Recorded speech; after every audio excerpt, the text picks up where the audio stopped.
So let me introduce myself. My name is Ann Lai. I'm a principal at Binary Capital. We led the investment round on Unicorn, which is the betting site for esports. And on the side, I've also been involved in the gaming community since I used to work at Riot, and I still help out pro bono as an advisor to a lot of esports startups and teams and players. So I'm actually going to go down the line and just have everyone introduce themselves because they can do it probably better than I can, and then we can take it from there. Cool, thanks, Ann. My name is Ko Kim. I'm head of business development, operations, and marketing at Mobcrush, which is a live stream platform for mobile games.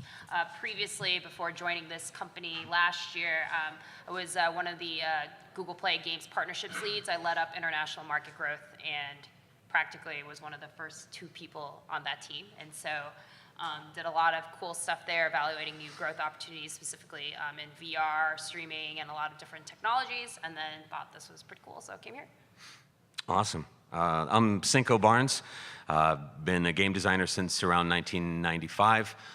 Founded with a few partners Austin's Spacetime Studios, which we did Legends games on mobile, which was a real-time 3D MMO back in 2010. And we've stayed up with the real-time competitive market on mobile with last year's Call of Champions. And that's my story. Great. My name is Clinton Foy, and I've been in the games industry for about 15, 20 years. Most recently, I am a venture capitalist and managing director at Crosscut Ventures. We're based in Los Angeles. We invest in video games, in interactive, in esports, and most recently I've invested in an esports team called the Immortals. And the Immortals is ranked #1 in North America for League of Legends. I also invested in Ko's company, Mobcrush, and Super Evil Megacorp, and Vainglory, and a company called Vulcan, which started off doing daily fantasy betting. So, and Instant Esports. So I'm maybe probably one of the biggest nerds in the room, I guess. I don't know. You're addicted to investing in esports. Okay. So go ahead, Ann. All right, great. So I think over the course of the last couple of days, today and yesterday, we've all heard a lot about esports in general, right? And PC gaming and esports. I think everyone would love to get a little bit of idea about where we are in terms of mobile and esports, and what you guys think from your different perspectives right now. Do you want me to start? Should we go down the line? Go ahead. Cool. So I think mobile and esports is actually pretty interesting because a lot of people had probably a lot of skepticism towards it as like, you know, how can you have highly competitive play on a mobile touchscreen device? But I think the different way to think about it is thinking about the opportunity of what happens when a video competitive gaming becomes a lot more accessible to a wider variety of players. To me, as PC console games continue to kind of flourish, and a lot of the current competitive gaming landscape has been focused on those 2 platforms, the install base for both those platforms is kind of dwarfed by the 2.1 billion mobile devices that are out there with an actual basically annual churn rate for most of these things. So I think the next thing to really think about is, you know, how can one take the mobile touchscreen and create a mobile, like kind of a competitive gaming experience? And a lot of game companies has done it, or have tried to make, or made tons of attempts to do it. Cinco from Spacetime has done it with one of their games, and then we have Vainglory that is currently kind of been a little bit slowly growing in kind of like that MOBA space. We currently seen Clash Royale from Supercell making that attempt into synchronous real-time multiplayer. So it's definitely happening. I think what's really more interesting is when mobile games are basically being designed and developed to be watched, which is something that I've seen as a trend, even with talking to game developers this year. So I definitely think there's a lot of exciting things coming our way because people are thinking about it. Yeah, they are. It's kind of a big deal when you look at the technology platform. But speaking further about what this phenomenon is all about, players and the people that love the play make an esport, and people like me as developers have a a strangely limited role in our overall participation for what esport is like in the future, which has been one of the very interesting challenges for a traditional developer to understand, is that we have to do more work in the creation of a more complex game than we ever have, but then that really just becomes a footnote, because then it becomes about creating a community that can fall in love with the game. And for mobile, there's a variety of prejudices against what the existence of competitive gaming. And for my own story, we definitely looked at some older demographics, and people loved playing competitive games when we put out our game last year, and have subsequently learned that the market that's growing is actually very different, very young, and totally resonant with what you expect for mobile gaming. But interesting nonetheless, and it's a younger crowd that has a different perspective on the validity of competition on mobile. So I agree with what Ko and Cinco said, and just for maybe a historical framework, I mean, we're really early, I think, for esports, and super early for mobile esports. I mean, video games have really only been around for, 30, 35 years, tops, and competitive gaming really only for 20 years, maybe at most. So I think mobile games and mobile esports, it really only started maybe 2 years ago, and that was it. So I think we're in the beginning of something that can get a lot bigger. And I mean, I can't wait to see the next Riot games on mobile, pop up, or the next Valve type or Blizzard type publisher pop up that's working on competitive gaming or on platforms. And that's, as a venture capitalist, what I'm really interested in seeing. So if anybody's working on that, let me know. I'll talk to you guys about it. We'd love to fund that. Also, I think we all brought up a little bit about community, about different types of games. Actually, Clinton, having invested both in Mobcrush and also in Vainglory, and also being a chairman for a esports organization, what do you think, when are you going to invest in a mobile team for esports? And how do you think about it, and how would you consider what titles would be good for that? Yeah, it's a good question. I think it's early, like I said, but we've been looking at Vainglory. I mean, I love Vainglory. I play it almost every day. And I think if there are any esports fans out there, so TSM, Team Solomid, just bought a Vainglory team, one of the top Vainglory teams out there. I'm sure I see the CLG, out there in the crowd. Maybe they're looking at it as well, but there's other esports organizations like G2 that have bought a Vainglory team. So I think it's happening, but again, it's only really been around for about 1.5 years since it launched out of beta. So we're definitely going to look at it. I mean, there's probably, for Immortals, 3 or 4 top games that we're looking at right now. We started off with League of Legends just because it's the biggest one in the world right now, with 100 million, active players. Vainglory's, is starting to get there. And if you actually look at where Vainglory is, and map it against where Riot Games and League of Legends was 10 years ago, when it launched out of beta, I think Vainglory is actually a little bit higher in terms of monthly active users, daily active users, and monetization. So again, it's early, but we're looking at it for sure. I'd love to get into it.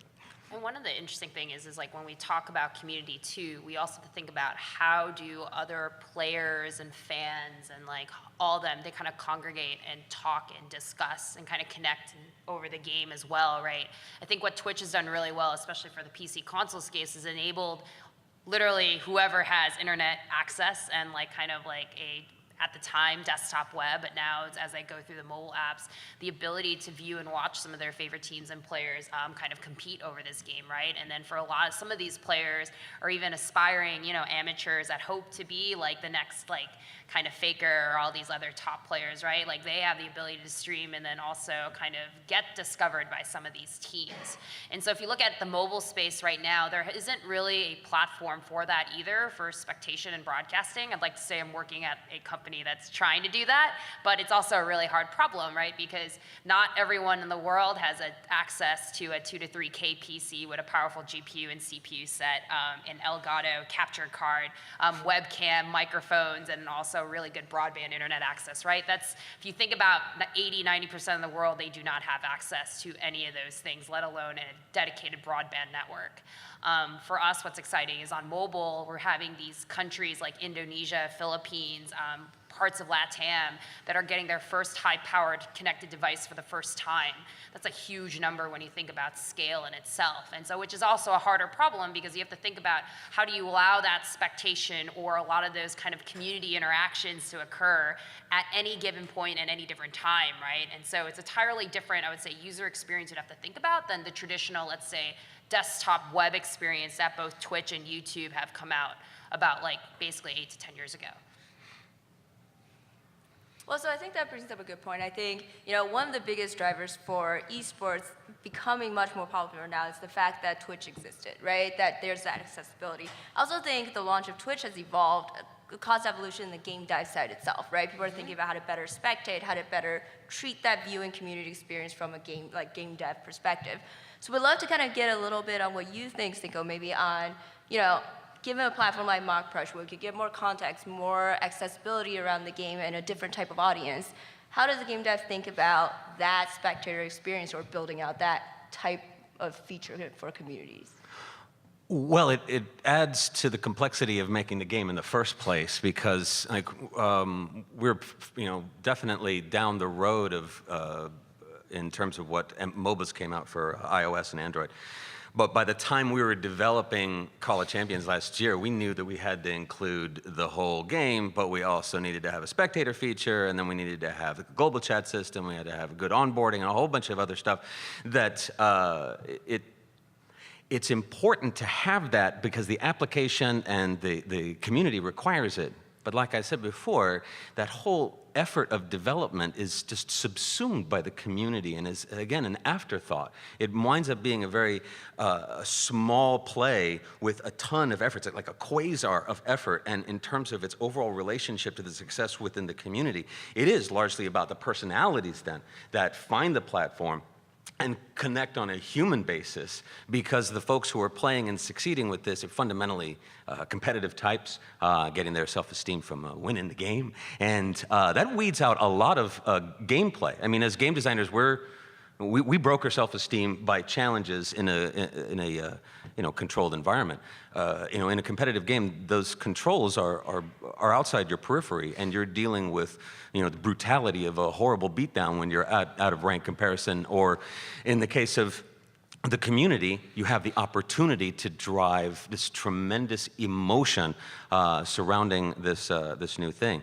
I think if anything, what we need to do as developers is we need to rise to the state of the art and then subsequently give tools and be there for the community thought leaders from a creative and a lore standpoint, letting people behind the curtain, talking to folks and give them special information, and just make an alliance with those people who are driving all of the other entertainment.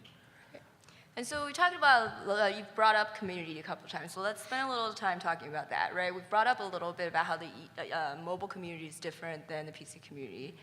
Would love to hear a little bit more about, from different perspectives, how you guys see those as different or where you think they'll evolve to and how that might affect the gameplay that exists for esports in mobile. Right, because right now it sounds like there's a lot more diversity potentially. There's a different audience at a different age bracket. Does that mean we're looking at potentially different features, different types of gameplay, or where do you think that might be and where it's differentiated? Let's see. This is a very, very complex. This is a multiple structured question. So let's break it down. So let's say the type of gaming that occurs on a mobile device versus, let's say, a console PC. The use cases for each of that is probably going to be very different. Console PC, likely at home. Gameplay sessions are probably going to be at least about 2 hours, I would say, probably, right? can't imagine anyone playing less than like 2 League of Legends matches, especially if one is at least 50 minutes long. Or in general cases, if you're sitting for a sit-down, lean-back experience, either in the living room or in the bedroom or in a desk scenario, you're likely to have longer gameplay sessions, much more immersive environments, more complicated control inputs, keyboard, mouse, gamepad. That's a lot more buttons to touch, right? Versus, let's say, a mobile. And so that's probably what the different, probably just functionally, like, or at least what those use cases are. But what's interesting with mobile is it's a little bit more ad hoc because you could have, I would say, a lot more kind of come in, come out gameplay experiences. You're not necessarily, there are definitely cases where people sit down, actually the most amount of time and sessions for a lot of mobile games actually occur before bedtime, I think, in bed. So, by the way. But also around rush hour is also another big time period, but that makes sense, right? In commuter hours in Russia, or not in Russia, but in Asia, people are commuting at homes at average an hour, if not more, each way. And then all those markets have second-gen LTE. I mean, when I was in Korea 2 years ago, I was getting a half a gig download and upload, so in the subway. Are you saying that people are playing and driving at the same time, too? Well, there Playing is and like riding, right? playing and riding in the subway, probably. But I also would not put against the probably if they're being driven, but they're probably playing too because they're stuck in traffic. But I would actually venture to say that probably the length of time you would see on a mobile game player and a PC game player is probably pretty similar if you look at the most engaged players. It's like I would definitely say there's a lot more sessions because the average gameplay session is shorter on a mobile, clearly, but in terms of length of time, especially if you look at the top 1% of players, they're about the same. So a lot of it's just different, right? It's just a different gameplay experience. A touchscreen gameplay experience is going to be very different than what a immersive PC shooter is. But then again, our most popular games on our beta right now are the mobile versions of every popular game on Twitch. So I don't think genres are any much different at all. So. Clinton, do you have something to add? No, I think that's right. I think that the most engaged players, I mean, we found at Super Evil Megacorp and Vainglory, I think we can probably say we're the leading mobile esport right now. That average use of the app was somewhere around 90 minutes to 2 hours per day, and it actually trended up in Japan and in Korea. Got it. Yeah. Cinco, actually, so Call of Champions is a pretty fast game, right? And you were looking at much shorter single game sessions. How do you think about this type of like gameplay time?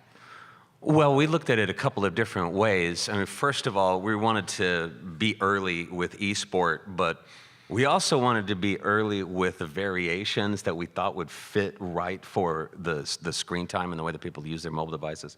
So the game is actually built to end in 5 minutes, more like a fight. And the way that works for us is we still have this core dedicated group that plays for hours at a stretch, but we have the ability for them to chunk it up into 5-minute increments, much like our Legends series, which is an MMO.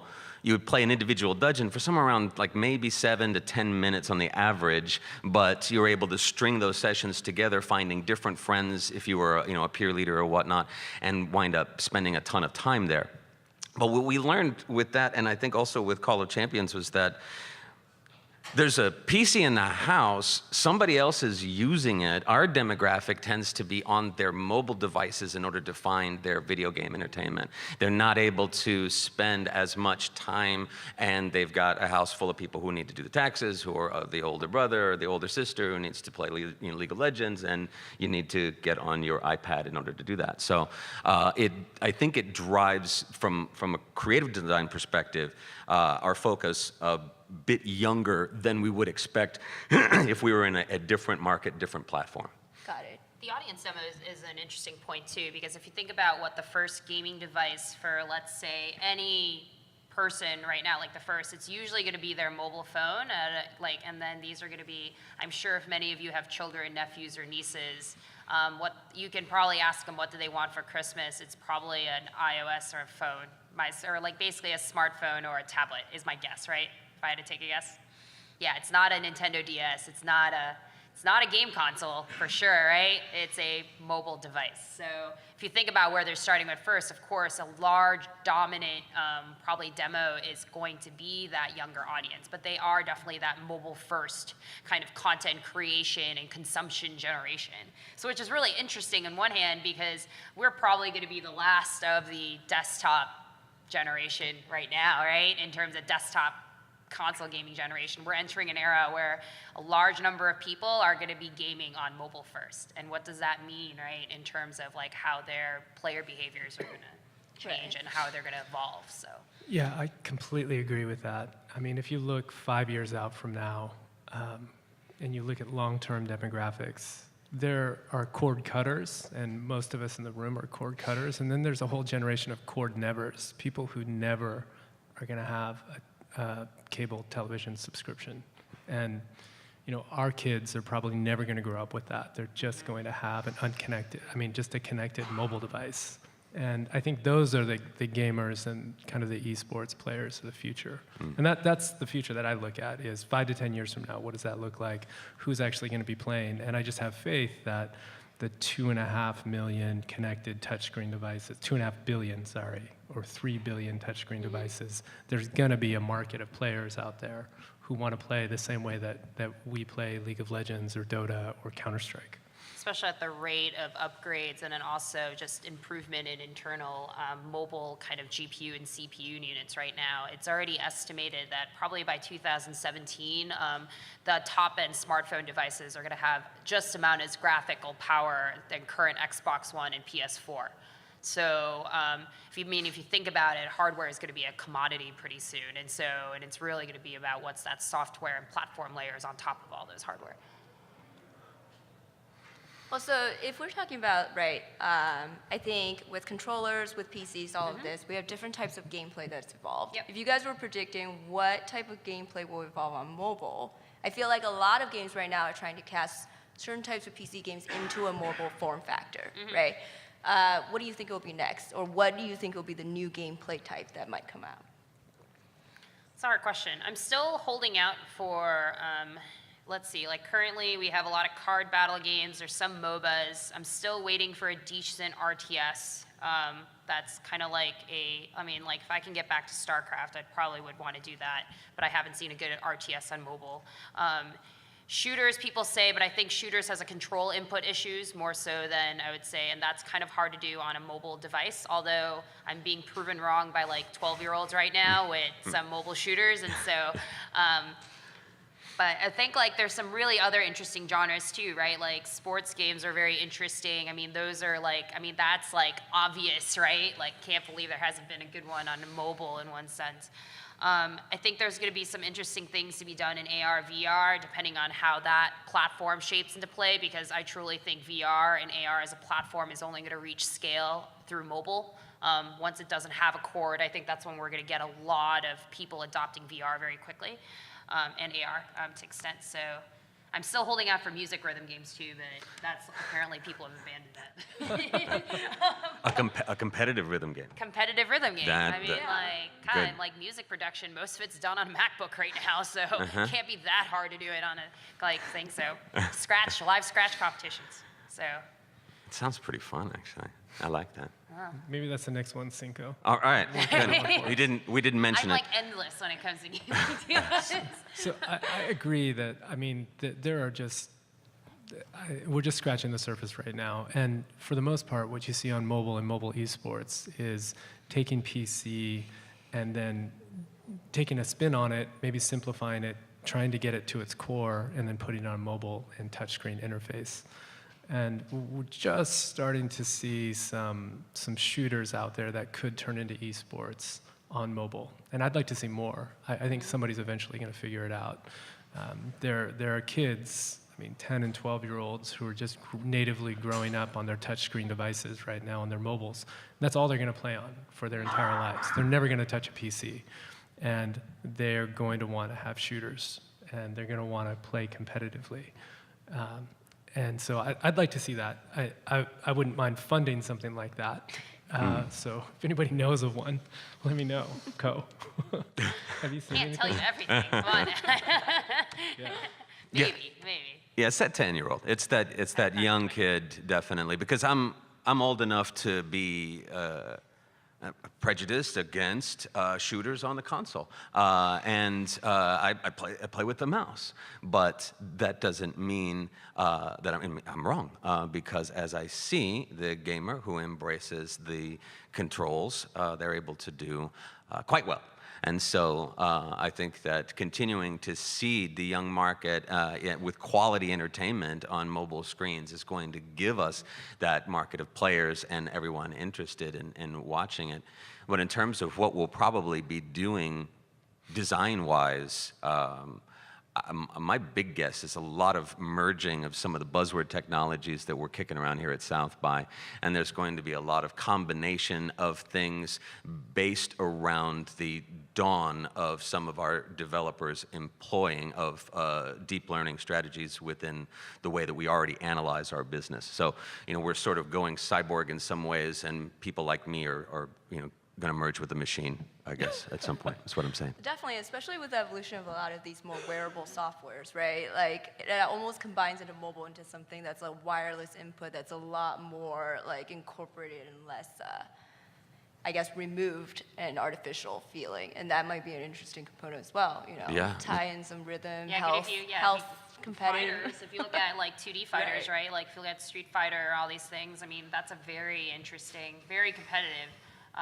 But yeah, I put that in a VR space, that gets really interesting as well. So, of course, streaming or viewing that, the spectation of, let's say, VR games is like another problem altogether, right? Like, that's like even harder, so, but. Yeah, but it also gives us the option of potentially having like sensory inputs and sensory outputs, right? So like impact, pulse, a lot of these things are coming up in a lot of wearable space, which is pretty interesting, right?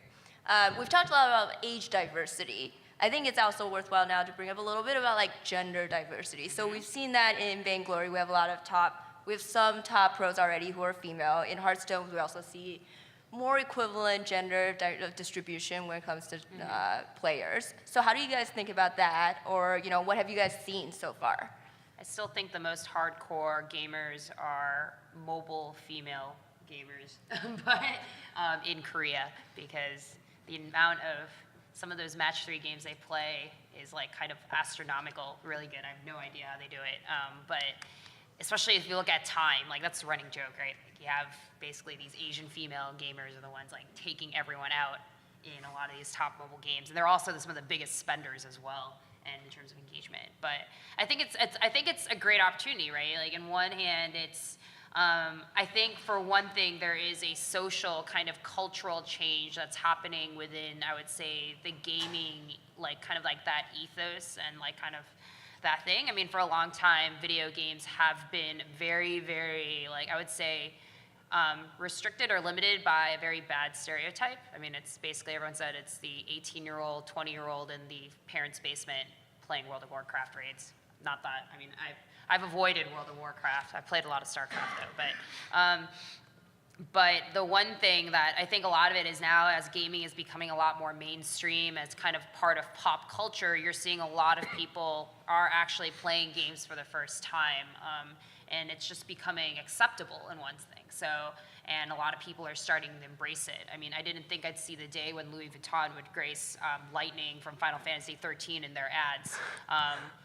Probably 2 years too early, I think, but it's still like, I mean, that kind of shows how far gaming has come as part of like adopted not only in mainstream culture, but in all these aspirational kind of industries. And so I think there's gonna be a lot of interesting things, especially like as more mobile games, especially since everyone has a device and a lot of them are female.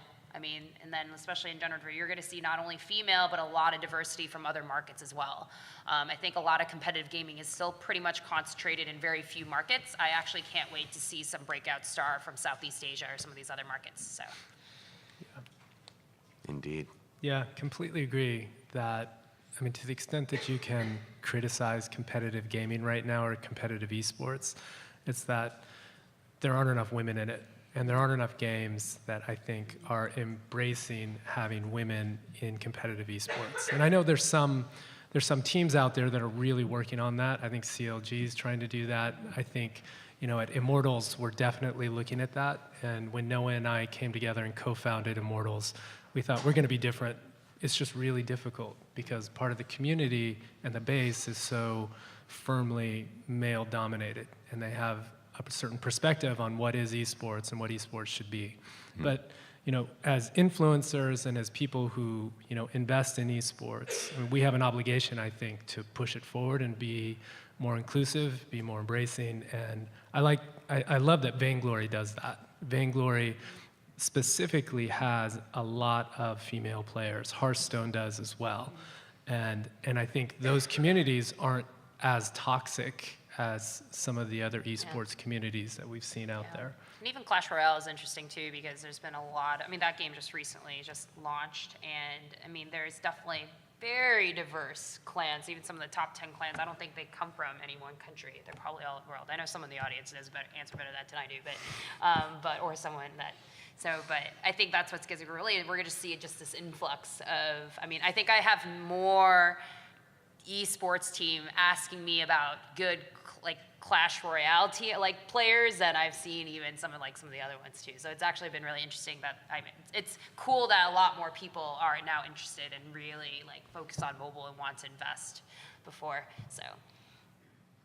You have anything to add? Yeah, from your perspective? well, a couple of things. I think you're right about the viciousness of female players. So from a historical perspective and from an analytical perspective, from the earliest MMO experiences that I had, female gamers do fantastically well. It's about intelligence, coordination, and the ability to communicate. And culturally, there's a lot of obstacles in some of the traditional esports, but this really fun combination of the accessibility of mobile, the audience that it's driving, and then some of the creative considerations that you have to make in a game like Vainglory, or we have to make in our game, they change that playing field to an extent that there's a reduction in the toxicity. And then by virtue of the preponderance of a better balanced audience, you wind up with a much nicer group.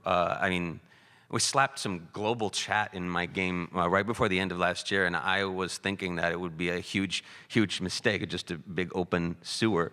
But I was completely wrong, and it's the best traditions of a town in an MMO, and not at all what I get from my years of exposure to the traditional or the burgeoning esports community. So in general, I think it's going to be a good thing and more friendly to people of all backgrounds. Why do you think it is more friendly, actually? I think it's because of how atomized the devices are and how there's, they're everywhere. They're in everybody's hands. And so like Ko was saying, there's these huge groups of people that are getting their first taste of real love for video game entertainment on these devices. And so I think that it's different culturally than for, let's say, somebody like myself who has enjoyed many years of PC gaming. PC gaming for me, until Facebook, was done entirely by myself. By default, mobile experiences, and I see within the mobile audience, they're social by default and have a different mechanism. And so I think we're taking advantage of that by virtue of the community sort of needing one another and it just being a less generally hostile environment. You were going to ask something? Well, one of our most popular events that was streamed on our channel was an all-female Vainglory tournament. So, and then even those female players were very skilled players. They were probably some even better than even some of the Vainglory teams that I've seen, right? And I think they really want, and a lot of it is just encouraging people and encouraging everyone to be able to play and kind of cultivating that really kind of nurturing and supportive community. I think the notion of creating communities on mobile is probably relatively new. It's been around in PC gaming and console for a long time, and a lot of mobile gaming has been mostly a single player experience with very light metas. I think a lot of the clan stuff and all that stuff that's kind of recently, or have popped up in the last year or 2 years or so, has definitely in some games, people have seen that, and luckily it's been kind of very organic in how those communities have kind of grown and really held together. And so I think like a lot of it is like, especially as there's more synchronous multiplayer games on mobile, you're going to see a lot more, I think, like really good female players are going to start rising up. So Great. So I think we've covered a lot of ground. Actually, since we're in like a relatively small room, I'm sure everyone has different questions, with these different types of experts on the panel. So would love to just open it up and see what you guys have are curious about or what you guys want to know about. So I guess this stand here is for that. That mic. So that mic. I'm actually more curious of all the attendees, who are actually working directly in esports or not? Like, okay. And then, let's see, and then like another thing is who hopes to be working in esports, all right, okay. So it's like, so I know who the audience is. All types of questions I'm Actually, just for context, how many of you guys know what Mobcrush is? Okay. Oh, that's pretty good. That's pretty good. You want to give a brief Like what, blurb beta? for everyone I else? Very short. Or just a what it straight is. blurb, right? Okay, for everyone who doesn't know yet, here, what is Mobcrush? Mobcrush is, we are building a live streaming community for mobile games. We're making it really easy for people to stream from a mobile device. So it's a plug and play solution. We fully own our software application stack and all that. It's full. So we're in beta. You can, if you want to check us out, it's mobcrush.com/beta. It's just as easy as actually attaching your iOS device to your MacBook, or pretty soon some of our other stuff. So no capture card, all that needed. So that's kind of what we're doing. Guys, want to see a live demo down the hall? Yes, down the hall. If you want to see a live demo, it's right over there. Live streaming. What's it later today? I think Mayhem will be live streaming. There's a TV demo in it as well. Check it out. Yeah. And so that's a little plug, I guess. Thanks, Ann. All right. So what questions? Would love to take some questions. Feel free to just line up at the mic as well if you have more. But yeah, go ahead. So same question I asked last panel, and I'm going to ask the same thing to the next panel. So future of esports in mobile, what's the biggest threat to its future? Threat? Oh, I don't know. There's not a lot of threats right now. What are you worried about? What's something that can cause the future of esports to be not as big or as awesome or more toxic? Also, I have a comment on this. I guess for me is more like people thinking that they can create an esport versus like just letting it organically, then rather focusing on why it became an esport to begin with. I think this year alone, I've probably heard more conversations from developers saying, I'm going to go make an esports game versus no, I'm going to make a really good game that's going to allow a lot of cool interactions and a lot of that stuff. I think the concept of making an esport game is a very dangerous path to walk on because it's your players that make it a competitive sport, not necessarily dictated by the game developer, or whoever wants to say that. So I think that's one thing I'd probably would keep in mind. And also I would say just accessibility is probably the biggest threat. I still think current esports, the competitive gaming landscape itself is still quite inaccessible, not only just from, let's say, access to hardware or even to games, but even just broadband networks, right? It's very, very, I would say, you're not going to get, no one has perfect internet access. Even in the US, we're probably number 45th country out of the developed world with broadband internet connection. That's awful. So I'm actually surprised we have some good teams here with that. But I think for me is versus game developers or anyone thinking that they can create an esport, the next thing would be accessibility. Is probably that lack of accessibility is the biggest threat. Well, I actually have some opinion on this as well. Can I? I'm trying to step back here a little, but I think. I'm kidding. Well, yeah. So, but Fine. moderating, You have a lot of opinions. Well, in terms of sustainability, I actually just gave a talk on this on Monday at GDC, around GDC. So one of the things I actually think is really important, this will be interesting on the mobile side as well, I think it's also sustainability, right? I think there are a lot of burgeoning esports, right? We're looking at League of Legends, CSGO, a lot of these environments.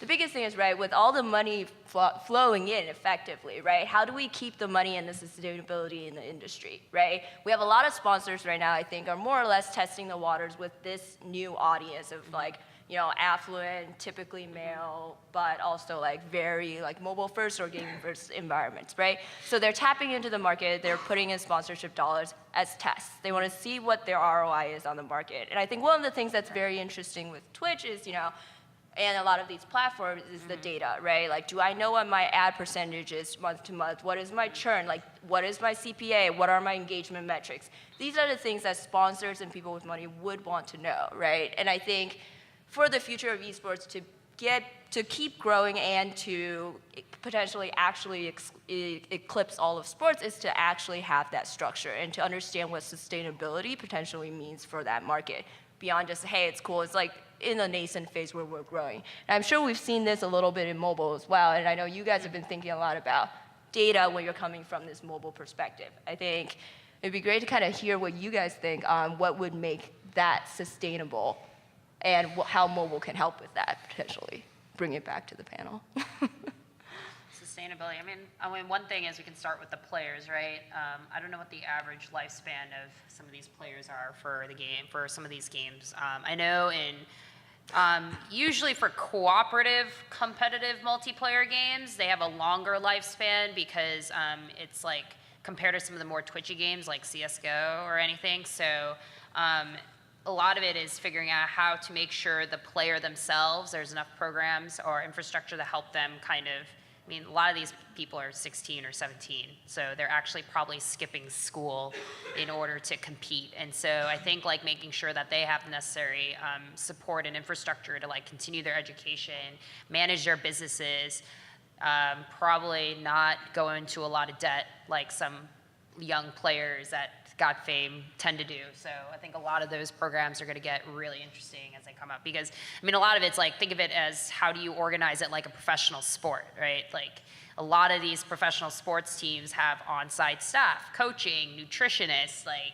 I don't know, like those lawyers, accountants, everyone that basically manages their business side, right? And if you look at a lot of these players, not only are they starting young and have no idea how to manage their own business or their personal brands, but they don't even have the tools to even imagine it, right? So that's probably a big area that I would see is probably first important. Well, especially in mobile, as you guys mentioned, right? You have younger and younger audiences. Getting younger you probably and younger. need better and better support. I mean, Clinton, I'm being involved with Immortals. You know, there have been a lot of statements around sustainability and the way they hire as well. So I'm sure you have a perspective on this. Yeah, I think it's something that we think a lot about is sustainability of esports long term, not just on mobile, but just esports as a new industry. And I think we think a lot about, you know, how do we be good, I think, ambassadors for esports as well, because it kind of natively grew up to where it is now, and it's become a phenomenon, and it's worldwide, but it all needs to level up, I think, from, you know, the big publishers like Riot and Valve and Blizzard, to the owners of the teams, to the teams themselves, to the players, to, you know, the fans. I think we all kind of have to level up because otherwise it could crater out. There could be any number of things that blow up, you know, scandals or, you know, in some ways right now I think Riot is running LCS as a loss leader. And unless big brands come in that are non-endemic brands to esports, so the Coca-Colas and the Geicos and the State Farms, Toyotas, the Chase Manhattans, when those big non-endemic traditional advertisers start coming into esports, I'll be a little less worried then. But I think they need to, and they should, because there's a very valuable demographic right now in esports and in mobile esports of that 14 to 24-year-old, you know, cord-cutting generation that's on mobile all the time. And if I were, you know, a State Farm or a Chase and wanted to, that audience to open up my first bank account or get insured for the first time or an American Express for the first time, I would want to get in front of those people organically and authentically. So until that happens and until we are actually over that hump where we have the big brands involved, I think there's some risk for sure.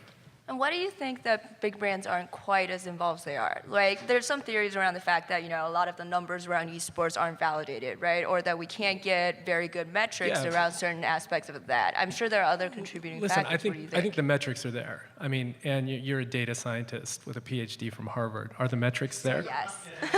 Okay, a little Well, plug for hold Anne. on. Well, I think no. The bigger No, that's not- question, yeah. bigger question is we all know the size is there, right? I think the bigger Right. question is that for a lot of these big brands, the reason why they spend a lot of money on advertising and all this is they know that's the audience they want to hit because the Right. audience that is there are the ones who are spending the money to buy their particular brands, right?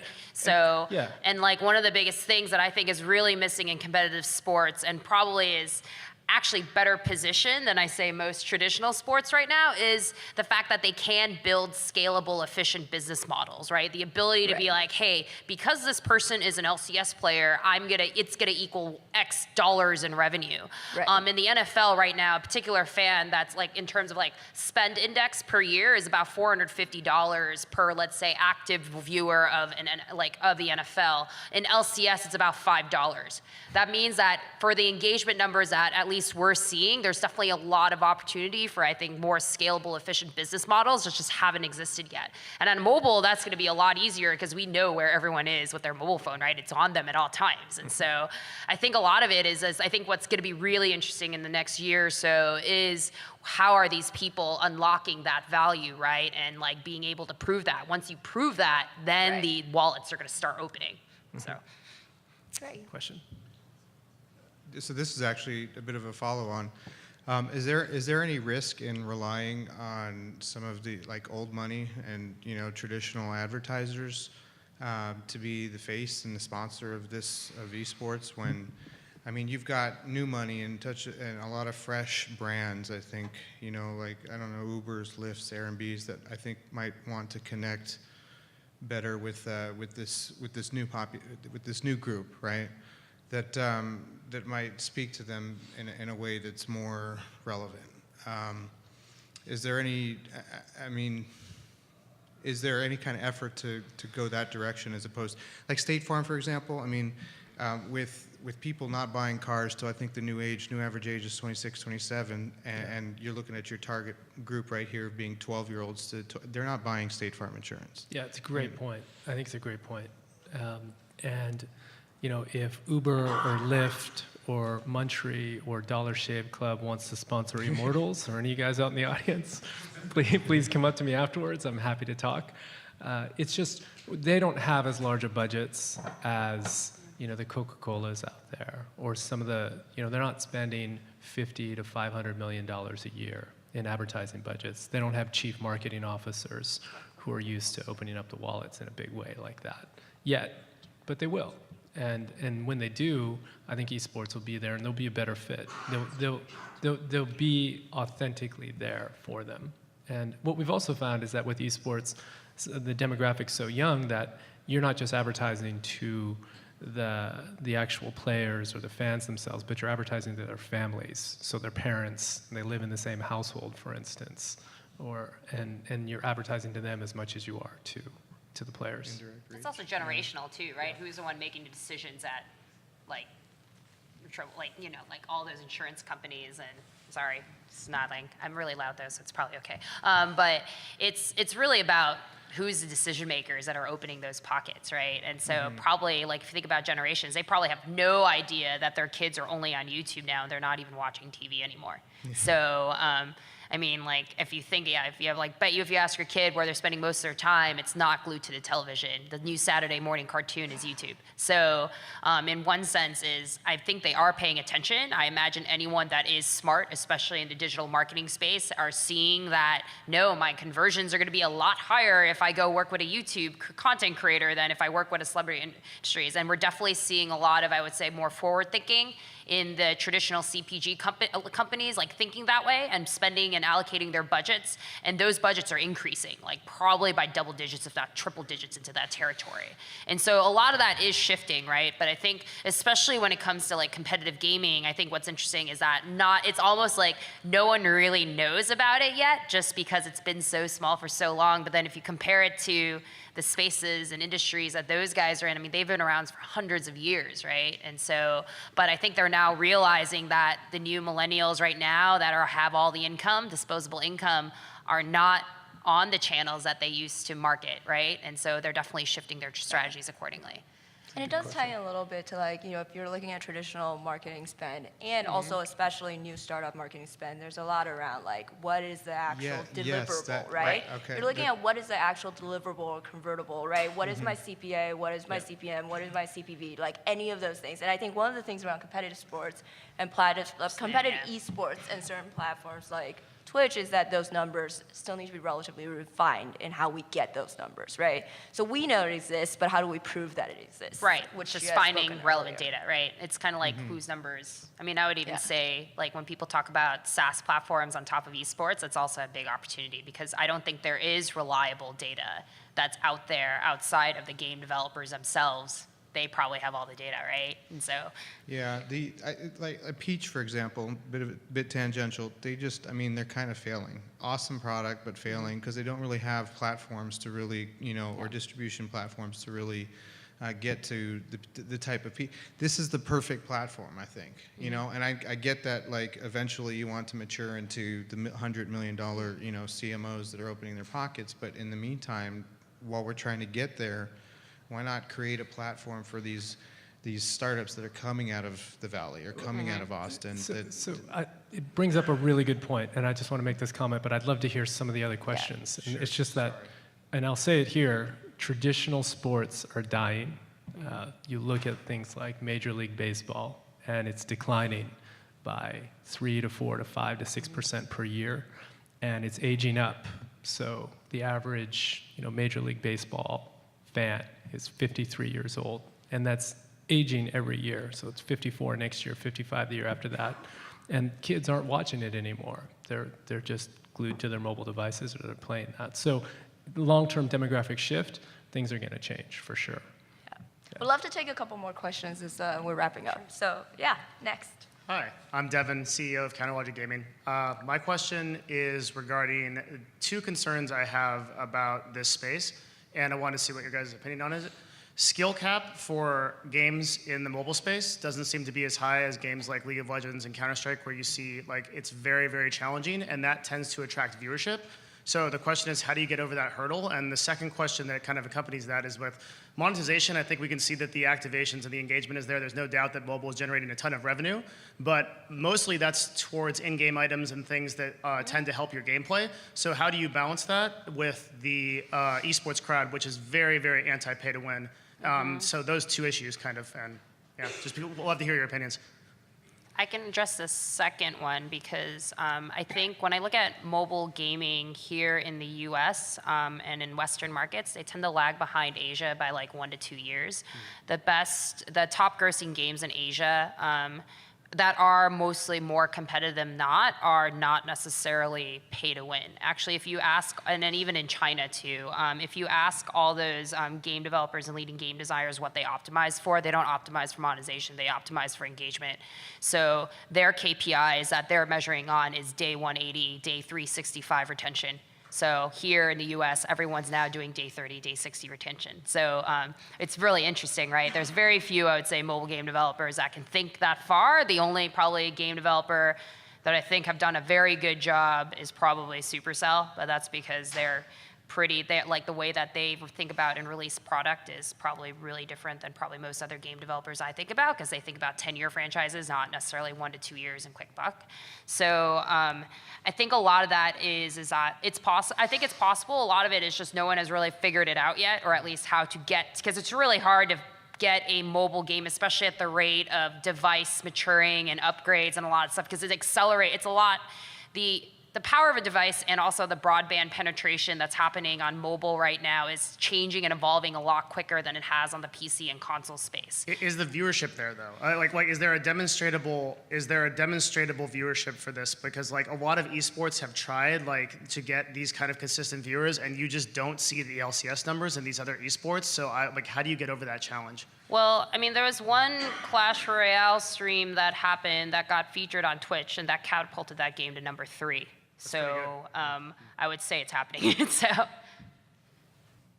Did you have input? Sure, Lauren, with on the respect to competitive- skill cap, yeah, one of the things that I found the most interesting about trying to be a creative designer in this space was I like different traditional sports and don't see them as having an equivalent skill cap, but having other components that are within the designer's tool chest to try to come up with something that balances a lot of excitement with some acceptance of the platform, the way that you're going to be, two-handing your device and the limits that entails. So when we started designing our game, we wanted immediately to try to find some way to integrate other sports so that we could get the excitement. Like for instance, we didn't want to do a straight MOBA rip. We wanted to do something that had some payload component, and we wanted to do something that felt a little bit more like a fighting game. So there came time limits, and then there came a whole lot of other things that are behavior that it's harder to describe. It's easier to experience, but they're there on purpose to offload the long cycle strategic decision making that certainly for the audience that's excited about today's esports, they're into all of that. I think a lot like our 50-something-year-old baseball watcher. And when we come up with a new product, we're going after something, I'm talking specifically about Call of Champions, where we're getting to that very, very high pitch of emotion for the participants and the viewers, but with trade-offs in terms of what that direct skill cap relationship is. So I think it's harder to wrestle than it is to play soccer. That's my opinion. And I think that it may be a little bit more difficult to hit a baseball than it would be for me to do a tackle. Well, 20 years ago. But those things are part of where the adaptive game designer needs to think about how they enter the market with their soul, with the emotion and expression they want to get there. But what Clinton was saying earlier, which should be terrifying to everybody who wants to make a product in this space, is that leveling up, and what this discussion is all about, is your key talent needs to be aware that there are creative, skill-related, viewership-related concerns, all of those, and be able to absorb them in a way that doesn't completely toxify what they're trying to do. Great question. All right, great question. Thank you. Let's take one more quick one. I think we only have one more. Yeah, right? one more quick one. Hey guys, I had a question about I guess esports in general. We touched on it a little bit earlier. A lot of the competitive players are younger in age, right? Yeah. So what are your thoughts on player protection as far as potential player? I think Stephen Ellis is here. Player unions, contract management, things like that, because these are young kids coming in, and we've seen already some of them being taken advantage of. So just curious your thoughts on player protection. Well, it definitely has to happen. But Yeah, I mean, we talked about sustainability and risks before, and I think that's one of them. And I truly believe that there should be players' unions. There should be, more protections for the players. And when Noah and I co-founded Immortals as an esports organization, we wanted to help lead the way. And so we're very clear that, we offer, W-2 salaried employees and full medical benefits to all of our players and to our staff. And we think that that needs to be that way to be sustainable. We think that there also should be transparency, in salaries and in benefits. Maybe we're not quite ready for it yet, but we think that it should be there, and that there needs to be player unions. The players are professional athletes. They're qualified as professional athletes by the US government for visas. We brought over 2 of the best players in the world on professional athletic visas, and they should be treated like that. So totally agree with you on that. It's got to be there. Do you think that's up to the game developers of the sport, or up to the owners or the players, or whose responsibility It's up to all of us. I don't know if you work for Riot. Looks like you work for Riot. I think it's up to Riot, it's up to Blizzard, Right. it's up to Activision, and it's up to the owners too, to allow that to happen and to encourage that to happen. And then, from the former players like Stephen Ellis, Snoopy, and others who are out there to really help to push it in that direction, because I think that creates something that's sustainable and that I want to be a part of long term, and that's going to be helpful for the industry. Isn't it a conflict of interest in this up to those guys? That's what I was saying. I think No, short term, honestly, like short term, maybe it's against our interest because, look, all player salaries will then be, everybody's going to be able to negotiate against the owners. But long term and medium term, it's absolutely with our interest as owners to have players essentially organized and for there to be more transparency in the system. And I think it also creates more security for big brands to come in as well and to know that the players and the athletes are taken care of. Regulations. Yeah, regulations need to happen it's as well. just checks and balances, right? So. Right. And I think everyone has to work together, but like you said, it probably potentially has to be someone also neutral, right? Or some neutral regulating body. Anyway, so on that note, I think we're pretty much out of time, but I think everyone will be around after the panel, and feel free to come up or find us outside, and they can answer any other questions. Thank you, guys. Thank you.